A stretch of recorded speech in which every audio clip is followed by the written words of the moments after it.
निमंत्रण पत्र। जन्मदिन के अवसर पर उपस्थित रहने के लिए मित्र को निमंत्रण पत्र। 90 बूधनगर सोसाइटी, लिंबायत, सूरत 394-210। 8 अगस्त 2011। प्रिय मित्र स्नेहल, सप्रेम स्मरण।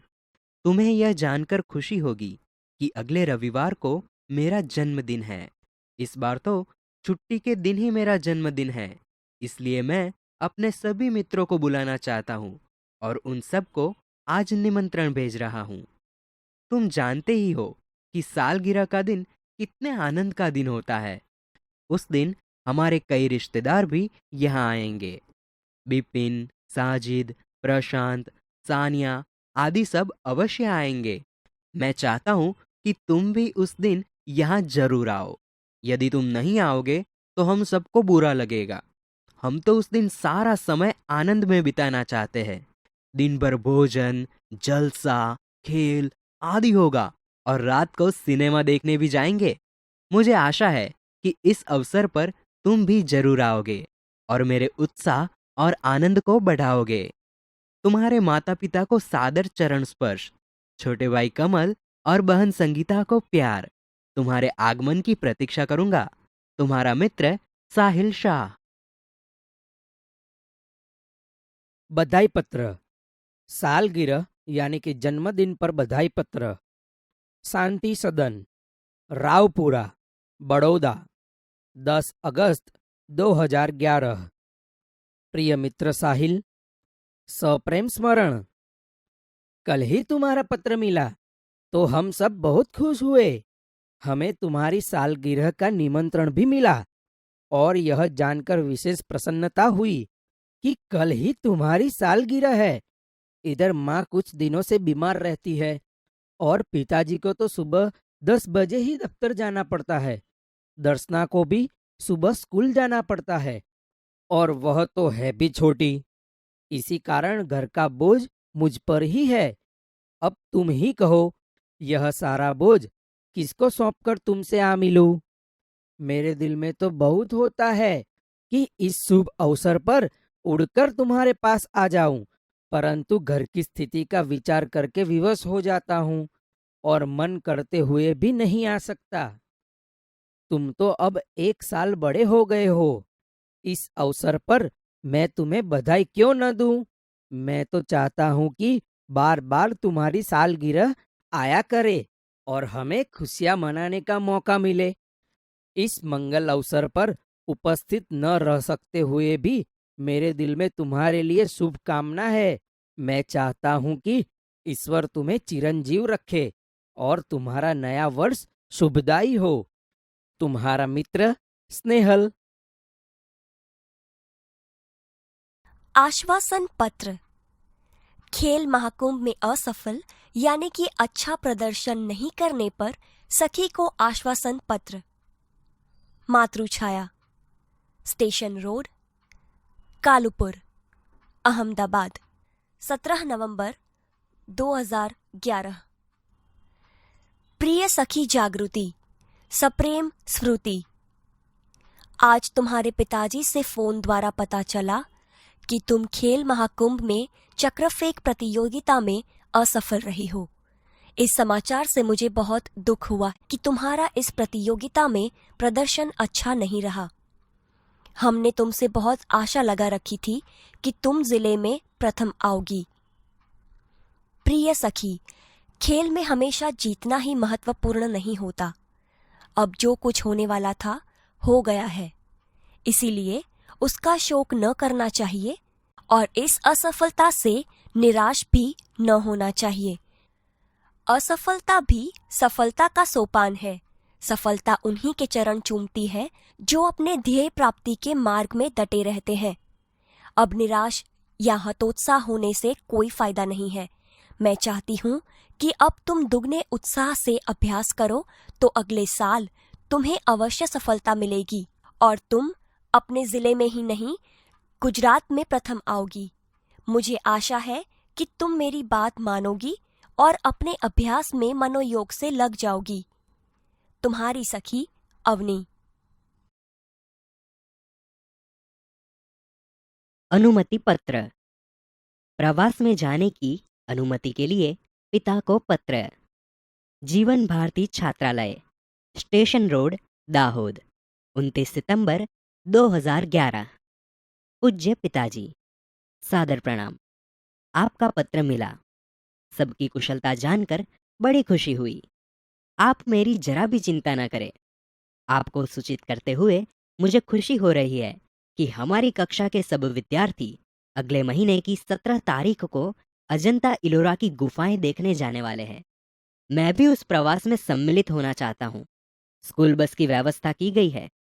यह प्रवास 3 दिन का रहेगा और 800 रुपये का खर्च आएगा। इस प्रवास में बहुत से दर्शनीय स्थल देखने को मिलेंगे। मेरे सभी साथी मनीष, साहिल, श्रेया, जाकिर, वहीदा, गुरमीत और डेविड भी इस प्रवास में जाने वाले हैं। मैं भी इस प्रवास में शामिल होना चाहता हूँ।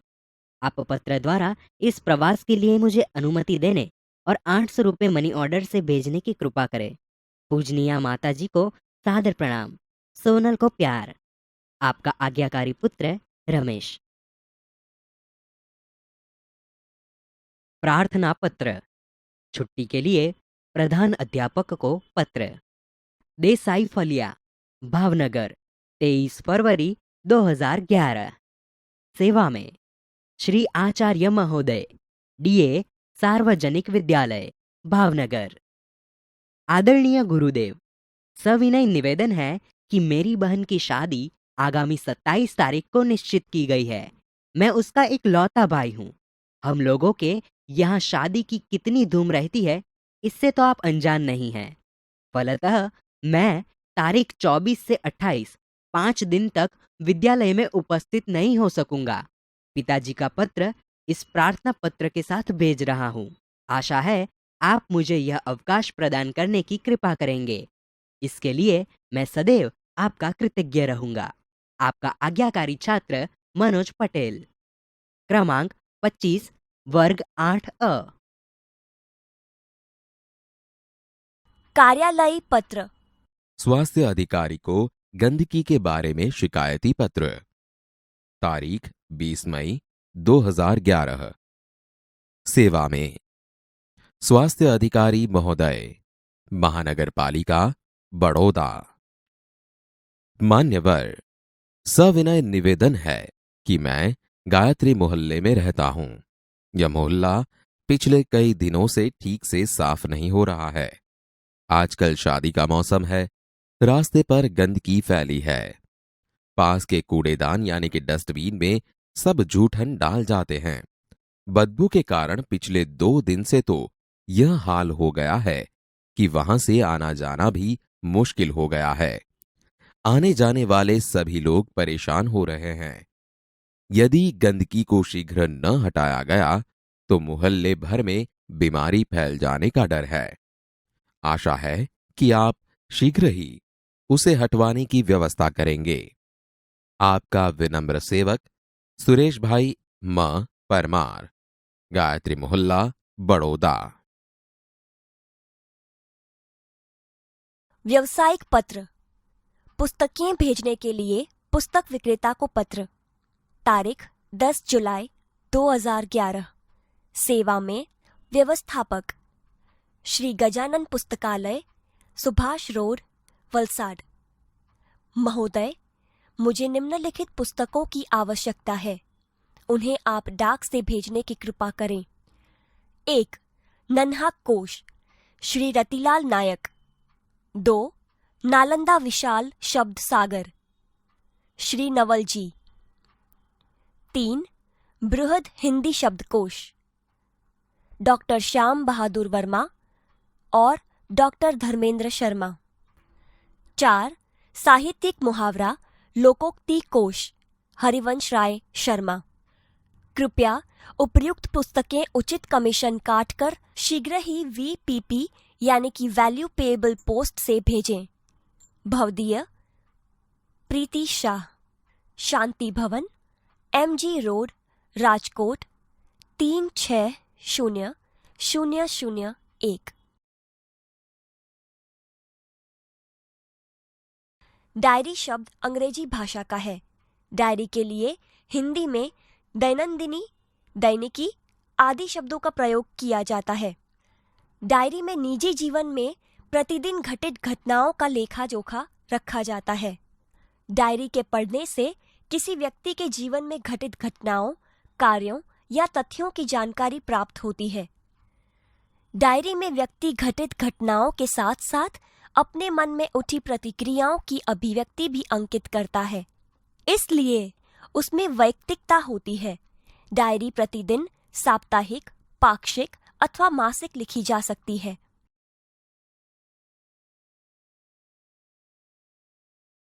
डायरी लेखन की विशेषताएं। डायरी लेखन में निम्नलिखित गुण होने आवश्यक हैं। क. डायरी लेखन में क्रमबद्धता हो। ख. इसमें लिखा गया विवरण संक्षिप्त, सारगर्भित तथा वास्तविक हो। ग. डायरी लेखन में स्थान, तिथि, घटना या तथ्य का स्पष्ट रूप से उल्लेख होना आवश्यक है। घ. डायरी लेखन करते समय आलोचना, टीका टिप्पणी, बनावटीपन, काल्पनिकता, चित्रात्मकता, अनावश्यक विस्तार से बचना चाहिए। डायरी लेखन के लाभ। क. इससे जीवन में घटी घटनाओं की जानकारी प्राप्त होती है। ख. डायरी में तथ्यों का उल्लेख रहता है, इसी कारण व्यक्ति दिन भर जो अच्छे बुरे काम करता है उसका उल्लेख भी रहता है। इससे शनेह शनेह बुराइयों से बचा जा सकता है। ग. डायरी ही ऐसा दस्तावेज है जिसे पढ़कर किसी व्यक्ति के जीवन के पिछले अनुभवों तथा घटनाओं की जानकारी उसी व्यक्ति के शब्दों में प्राप्त की जा सकती है।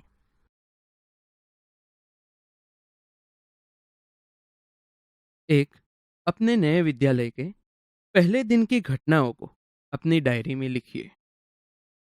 7 अगस्त 2010, जामनगर।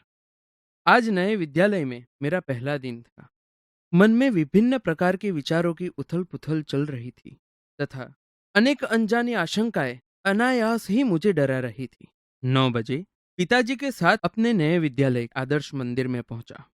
प्रधानाचार्य कक्ष में जाने पर उन्होंने मुझे कुछ प्रश्न किए, जिनके उत्तर मैंने दे दिए। मेरे उत्तरों से वे संतुष्ट नजर आए। उन्होंने मुझे प्रवेश के लिए निर्धारित फॉर्म दे दिया। मन को राहत मिली। थोड़ी ही देर में शुल्क आदि जमा करवाने के बाद मैं अपनी नई कक्षा में पहुंच गया। अपने नए दोस्तों, अध्यापक और आचार्य से मिलकर ऐसा नहीं लगा कि मैं नए विद्यालय में आ गया हूं।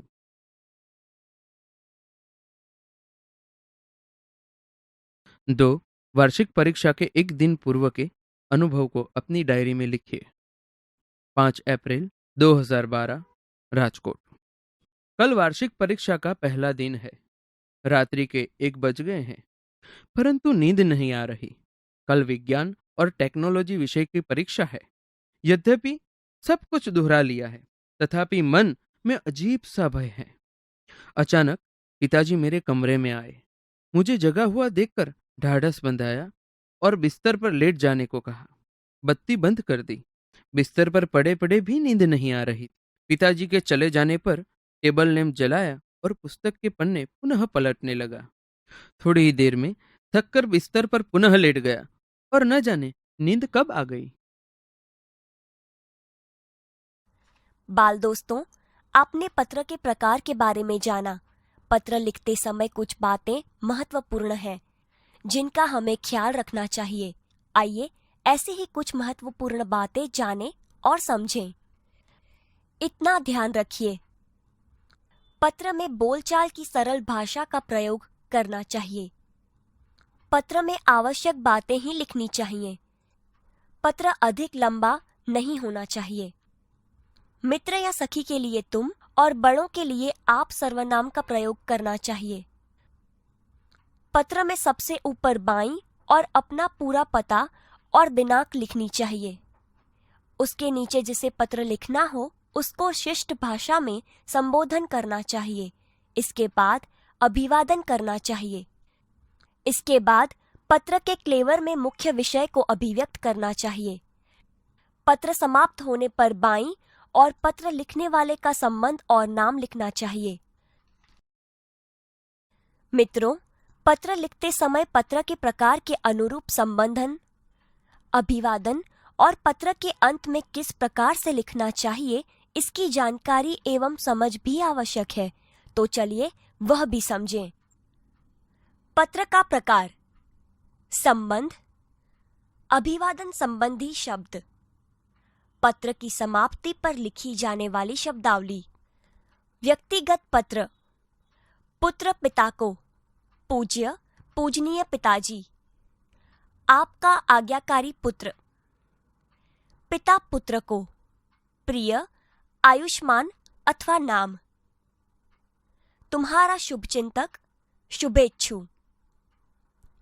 पुत्र माता को, पूज्य पूजनीय माताजी। आपका आज्ञाकारी पुत्र। माता पुत्र को, प्रिय आयुष्मान यानी कि नाम। तुम्हारी माता, तुम्हारी शुभचिंतक।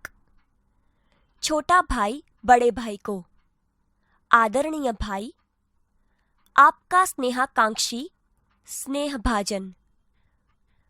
बड़ा भाई छोटे भाई को, प्रिय चिरंजीव यानी कि नाम। आयुष्मान यानी कि नाम। तुम्हारा शुभचिंतक, शुभेच्छु।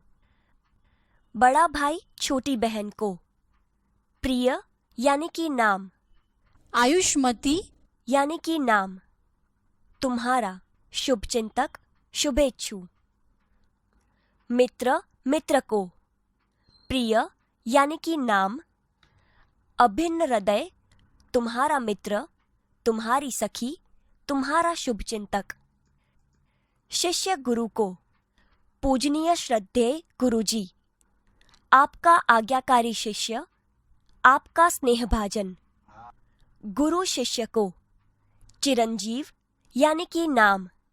तुम्हारा शुभाकांक्षी, शुभचिंतक। व्यावसायिक पत्र। पुस्तक विक्रेता को, महोदय भवदीय। बैंक मैनेजर को, महोदय भवदीय। व्यापारी या दुकानदार को, श्रीमान प्रबंधक भवदीय। कार्यालयी पत्र। किसी विभाग के अधिकारी को, मान्यवर मान्यवर महोदय। भवदीय। निवेदक, प्रार्थी, विनीत। समाचार पत्र के संपादक को, श्रीमान संपादक महोदय। भवदीय। निवेदक। प्रार्थना पत्र।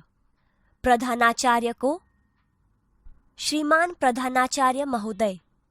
विनीत, प्रार्थी, कृपाकांक्षी।